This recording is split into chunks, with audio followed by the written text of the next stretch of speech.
అందరికీ నమస్కారం అండి. అమరావతి రాజధాని మీద ఒక బిగ్ అప్డేట్ వచ్చింది.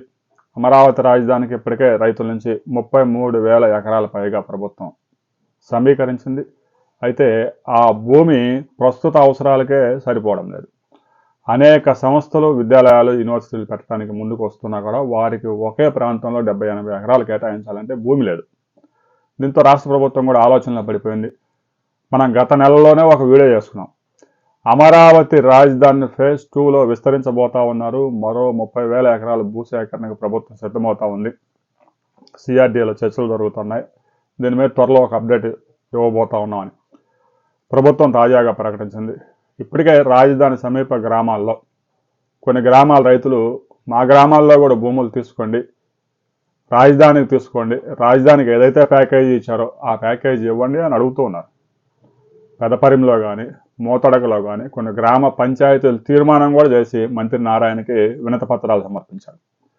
ఆయా గ్రామాల పరిధిలో 3 కోట్ల నుంచి 4 కోట్ల ఎకరా పలుకుతూ ఉన్నాయి. రాజధానికి కనుక ఇస్తే దాదాపుగా ఒక 20 సెంట్లు నివాస స్థలం, మరో 5 సెంట్లు వాణిజ్య స్థలాలు వస్తాయి.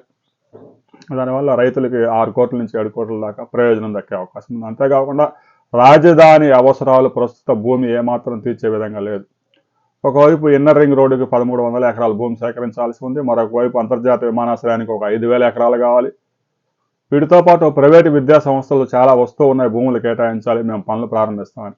కానీ భూమి లేదు, అందుబాటులో భూమి లేదు. అందుకే inner ring road, outer ring రోడ్డుతో పాటు అమరావతి సమీప గ్రామాల్లో తాడికొండ, తుళ్ళూరు, అమరావతి మండలంతో పాటు ఇటు మంగళగిరి, తాడేపల్లి ప్రాంతాల్లో భూ సమీకరణకు రాష్ట్ర ప్రభుత్వం సిద్ధమవుతోంది. బలవంతంగా భూమి తీసుకునే ఆలోచన రాష్ట్ర ప్రభుత్వానికి లేదు. ఎవరైతే ప్రభుత్వానికి భూమి ఇవ్వడానికి ముందుకు వస్తారో గతంలో అమరావతికి ఇచ్చిన ప్యాకేజీ ప్రకారం వారి దగ్గర నుంచి భూమి తీసుకునేందుకు సిద్ధమవుతుంది.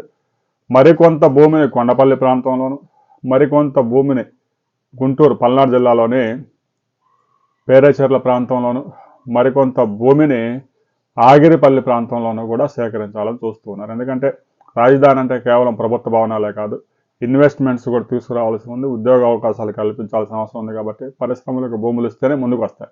రాబోయే కొద్ది రోజుల్లో ఏ ప్రాంతాల్లో అమరావతి రాజధాని ఫేజ్ 2 కోసం భూమి సేకరించబోతా ఉన్నారు. దీని మీద ప్రభుత్వంలో ఇంకా కొంత క్లారిటీ రావాల్సి ఉంది. భూసేకరణ అయితే గ్యారంటీ, కానీ ఏ ప్రాంతాల్లో సేకరిస్తారనే విషయంలో కొంత క్లారిటీ వచ్చిన తర్వాత మరిన్ని వివరాలతో మనం మరో వీడియోలో తెలుసుకుందాం. వీడియో నచ్చితే లైక్ చేయండి, షేర్ చేయండి, సబ్స్క్రైబ్ చేసుకోండి.